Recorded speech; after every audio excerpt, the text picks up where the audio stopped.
নমস্কার। সংকেতের সমস্ত বন্ধু শুভানুধ্যায়ী সবাইকে অভিনন্দন। কয়েকটি ব্যাপার, একটু জরুরি বিজ্ঞপ্তি।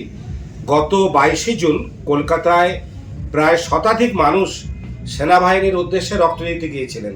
তাদেরকে স্যালুট জানাচ্ছি, আর তাদের প্রশংসাপত্র বা সার্টিফিকেট দেওয়া হবে আগামী জানুয়ারি মাসের 4 তারিখ রবিবার সকাল 10টায়। শুধু তাদের নয়, যারা গত 2 বছর ধরে তাদের সাধের চুল দান করেছেন ক্যান্সার পেশেন্টের জন্য, আমরাও মুম্বাই পাঠিয়ে দিয়েছি, তাদেরও আমরা সার্টিফিকেট দেবো ওই জানুয়ারি 4 তারিখ সকাল 10টায়।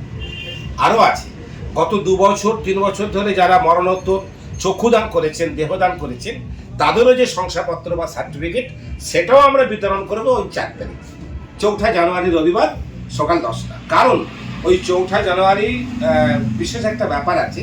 ওই দিন প্রায় 1000 মানুষের চোখের চিকিৎসা হবে। কার চশমা লাগবে, কার ঔষধ লাগবে, কাকে অপারেশন করতে হবে, আমরা সাধ্যমতো করবো বিনা ব্যয়ে আগামী জানুয়ারি মাসের 4 তারিখ রবিবার। তবে চোখ যারা দেখাবেন তাদেরকে একটু সকাল 8টার মধ্যে আসতে হবে, আর একটু ক্লাবে এসে যে হোক এসে নামটা লিখে দিয়ে যাবে 4 জানুয়ারি, যে চোখের চিকিৎসা।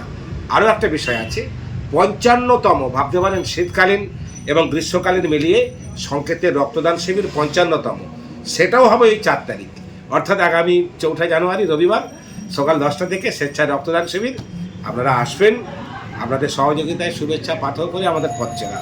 সবাই ভালো থাকবেন, নমস্কার।